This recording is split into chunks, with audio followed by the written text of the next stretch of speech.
بسم الله الرحمن الرحيم السلام عليكم ورحمة الله وبركاته. I welcome you to another episode of our series Safara Al Keram. The title of the series, as we said in the beginning, is taken from a beautiful hadith of the Prophet ﷺ, in which he said, Al-Mahiru bil-Qur'an, the one who fluently recites the Qur'an, مع السفرة الكرام البررة, will be in the company of the holy and noble emissaries, meaning the holy and noble angels. And then he went on and he said, and the one who recites the Qur'an with difficulty, in other words, he stumbles and he stops while reciting the Qur'an, فَلَهُ أَجْرًا, even he will be rewarded a double reward. So nobody loses when it comes to reciting the Qur'an. If you recite the Qur'an fluently, and this only comes about through persistent practice, and anybody can recite the Qur'an fluently. If you recite the Qur'an fluently, then insha'Allah, you will be in the company of the Safara Al Keram, of the holy and noble angels.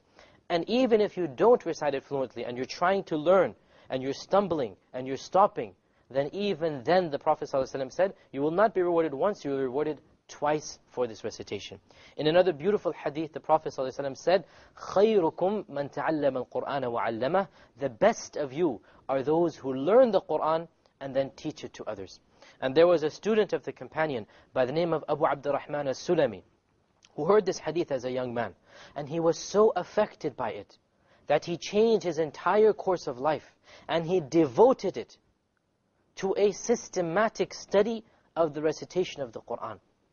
And he spent 30 or 40 years of his life studying and teaching the Qur'an until he became one of the most famous scholars of the recitation of the Qur'an, so much so that almost all of the recitations of the Qur'an that we have, and the ijazat or the chains of narration, they go back through him. And he said that when I heard this hadith, خَيْرُكُمْ مَنْ تَعَلَّمَ الْقُرْآنَ وَعَلَّمَ, this is what has caused me to spend 30 years of my life doing what I'm doing now. Which is all that he would do, was that he would learn the Qur'an and then he would teach it to students. In yet another hadith, the Prophet ﷺ is reported that when he entered Mecca, the companion said that he was reciting the Qur'an, وَكَانَ يَتَغَنَّ بِالْقُرْآنِ, and he would recite the Qur'an in a melodious voice, in a very beautiful and strong voice. Someone asked the narrator, how did he used to recite in a melodious voice? So the narrator responded that he would prolong it with mads. كَانَ يَمُدُّهُ مَدًّا. In other words, he would pronounce it properly and put the elongation of the vowels where they should be. So this then leads us back to our topic of the elongations or the mudud, and we were talking about a number of types of mudud. We now go on to the fourth lesson where we're talking about the rules of the mad. The rules of the mad is the longest section of Tajweed, but once again there's nothing complicated, there's nothing inherently confusing, it's just each bit at a time, make sure you understand it and memorize it. And today we will do something looks very scary, but don't worry, it's very easy. Al-mad al-lazim al-kalimi. And as I said over and over again, don't worry about these terms. The only reason I'm mentioning them even is so that you can go back to the books of Tajweed that you have and corroborate what I'm saying and make sure that this is what this particular rule is. Otherwise, no one really cares about the name of the rule. What is important is you actually understand the rule. Al-mad al-lazim al-kalimi is when a real sukoon occurs after a letter of mad. Okay, what did we do in our last episode? Who can remember? Al-adid al-sukun. And I define adid to mean a voluntary. In other words, a sukun doesn't exist there, but you put it there. Here we're talking about what if there is an actual real sukun, a permanent sukun. This is the topic of today's lesson. So it's not a sukun that you add because you became tired and you wanted to stop. This is a sukun that is actually, if you like, printed in the mushaf. It is right there in front of you. In this case, this permanent real sukoon after a letter of mad is known as mad al-lazim al-kalimi. And the meaning of this phrase is lazim means it is mandatory. Kalimi means it's in one word. So the meaning of this phrase is that the sukoon occurs in one word along with the letter of mad, and it is mandatory to prolong it. And this is the longest prolongation in the Qur'an, in the mudud. It must be belong to how many? Six harakas. We haven't come to this before. We've only done 2, 4, and 5. Now we're going to move on to the highest level, and there is nothing higher than this. There's 6 harakas. And there's a few more that are also 6 harakas, but there's nothing in which you prolong more than 6 harakas. This al-mad al-lazim al-kalimi can be divided into two categories. The first category is when there is a proper sukoon. Okay? Such as in this word, al-ana. We have an alif here, followed by a real sukoon on a lam. So then this is a mad, a letter of the mad, followed by a real sukoon. Now, to make life very easy, alhamdulillah, there's only one word in the entire Qur'an that follows this, and we have it on the screen here. And this word occurs twice, both times in Surah Yunus. The first time in verse 51, okay, where Allah Azza wa Jalla says, ثُمَّ إِذَا مَا وَقَعَ آمَنْتُمْ بِهِ الْآنَ وَقَدْ كُنْتُمْ بِهِ تَسْتَعْجِلُونَ. And the second time in Surah Yunus, verse 91, الآن وقد عصيت قبل وكنت من المفسدين. Okay, so Amr, can you recite for us this verse, الآن وقد عصيت قبل وكنت من المفسدين, and I want you to recite with the proper 6 harakas. استعذ بالله. أعوذ بالله من الشيطان الرجيم. بسم الله الرحمن الرحيم. الآن وقد عصيت قبل وكنت من المفسدين. جزاك الله خير. Notice now, الآن 6 harakas. You cannot get longer than this. So this is the only word in the Qur'an where there is actually a proper sukoon after a letter of the mad. In other words, you actually physically see the sukoon there. Okay, there's only one word, and it occurs twice in the Qur'an. The first time verse 51 of Surah Yunus, the second time verse 91 of Surah Yunus. The second category of this type of mad is when a shadda occurs after the letter of mad. This is a lot more common. You have maybe a dozen or 2 dozen examples in the Qur'an. Okay, so this is more common. But the question arises, how is a shadda a sukoon? And for this we need to go back to what really is a shadda.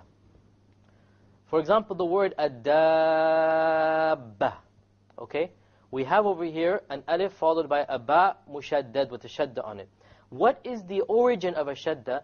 A shadda actually is a symbol which is meant to indicate that there are 2 letters there.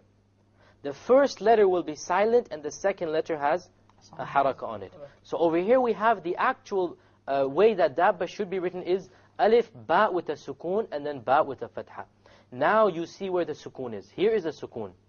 And before the sukoon is a letter of the mad followed by a fatha. So you have dabba, like that. Likewise, al-haqqah. Okay, we have same thing. The first qaf is actually a sukoon and the second one has a fatha on it. Okay, so anytime a shadda occurs after the letter of sukoon, and this only occurs after an alif, by the way. There's no shadda that occurs after a ya or a waw, a letter of mad. Anytime this occurs, once again you prolong it to 6 harakas. Another example is al-tammatul kubra. In Surah Nazi'at, you have al-tamma. Once again, you have the mim mushaddad, and it is preceded by an alif. Likewise, in Surah Fatiha, every day we recite it. غَيْرِ الْمَغْضُوبِ عَلَيْهِمْ وَلَا الضَّالِّينَ. Once again, the ضَالِّينَ, this is a mad lazim kalimi. You have to prolong it to 6. Just a brief reminder, the leen, what type of mad is this? Aad al-sukun. It's not mad leen, don't get confused. the mad aad al-sukun, because you have placed a sukun on the noon. So I can have this second mad to be 2, 4, or 5, but this first one, al-dallin, it has to be 6. Okay? So this is our lesson for today. Very easy, that basically when a real sukoon occurs after a mad, then this is known as al-mad al-lazim al-kalimi, and you have the option, you have no option, you must prolong it to 6 harakas, whether it is a proper sukoon, and this occurs only in one word, or it is in a shadda, and the shadda is, and originally it is one letter which is sukoon, and the another letter which has a fatha on it. Let us now turn to Surah Al-An'am, verse 143. Okay, turn to Surah An'am, verse 143, and we're going to start reciting together. Surah An'am, of course, is the 6th surah in the Qur'an.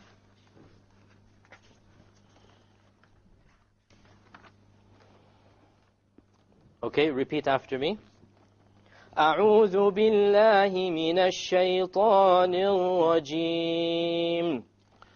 أعوذ بالله من الشيطان الرجيم. بسم الله الرحمن الرحيم. بسم الله الرحمن الرحيم. 8 أزواج. 8 أزواج. What type of mad is on the azwaj? Aadad al-sukun. We stopped there. Well, actually, you're right. It is originally a natural mad, but we stopped there. When you stop there, then you don't look at what it was originally. You have put the sukun there, therefore it becomes aadad al-sukun, or one which you have the option of 2, 4, or 5. من الضأن اثنين ومن المعز اثنين. من الضأن اثنين ومن المعز اثنين. Okay, what type of mad is on the ithnain? لين. Al-mad al-lin, right? Because we have a ya preceded by a fatha. It's not preceded by a kasra, by a fatha. Therefore it becomes a mad al-lin. Once again we have the option of 2, 4, or 5. قل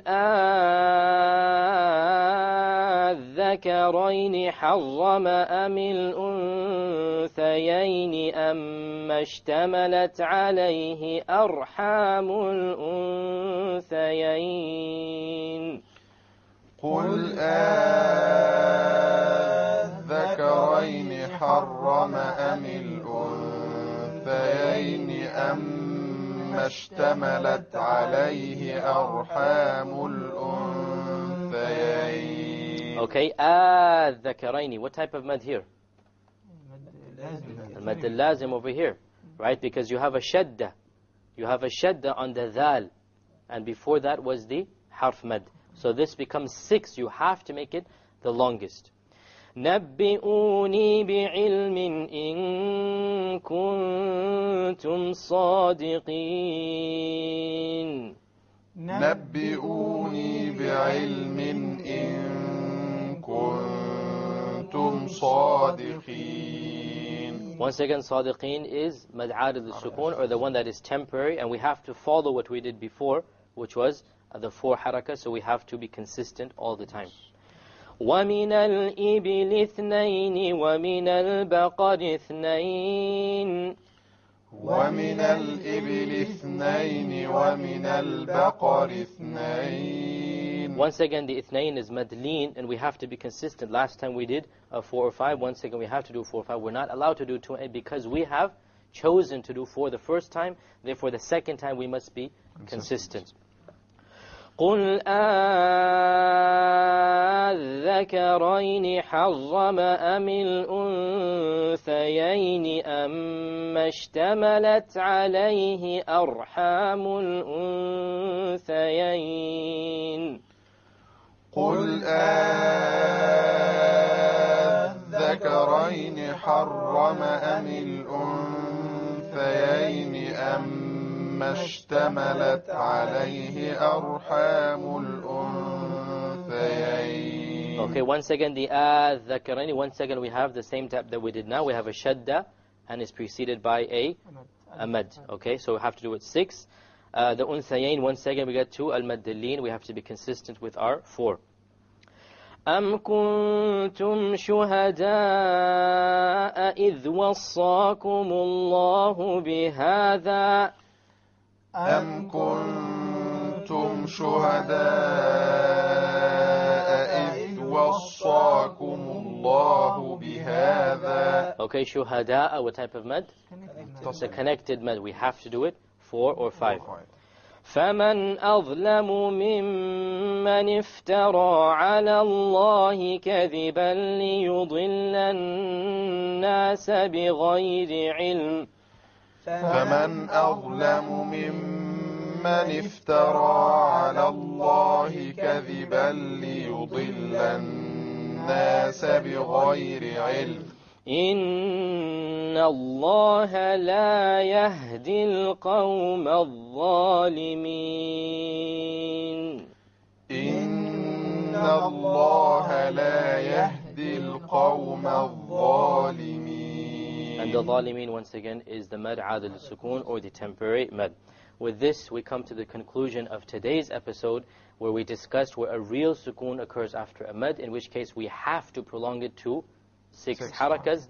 Inshallah, in our next episode, we'll continue in the rules of mad. I hope to see you next time. Until then, Assalamu alaikum wa rahmatullahi wa barakatuh.